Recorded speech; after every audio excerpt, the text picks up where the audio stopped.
আসেননি, এসেছেন? খেয়ে আসলে এত আস্তে কেন আওয়াজ?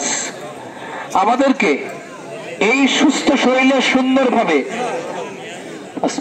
আমাদেরকে এখানে আসার তৌফিক দিয়েছেন কে? আরেকটা আওয়াজ দিয়ে বলি মুসলমান, কে দিয়েছেন? আল্লাহ সুযোগ না দিলে আমরা পারতাম? সুতরাং আমরা আল্লাহর কাছে ক্ষমার উদ্দেশ্যে সকলে বলছি আস্তাগফিরুল্লাহ, আস্তাগফিরুল্লাহ, আস্তাগফিরুল্লাহ। আর মাত্র 5 মিনিট সময় বাকি আছে, আর মাত্র 5 মিনিট সময় বাকি আছে।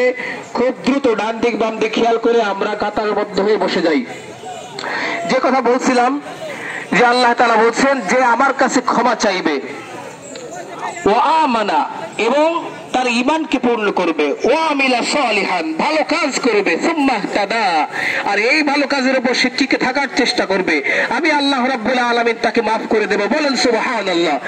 তাহলে শর্ত কয়টি? 4টি। একটা হচ্ছে ক্ষমা চাওয়া, ঈমানকে পূর্ণ করা, আর ভালো কাজ করা এবং এর উপরে টিকে থাকার চেষ্টা করা। রমজান জুড়ে ভালো কাজ করলাম, এরপরে সব ছেড়ে দিলাম, এই কথা কিন্তু আল্লাহ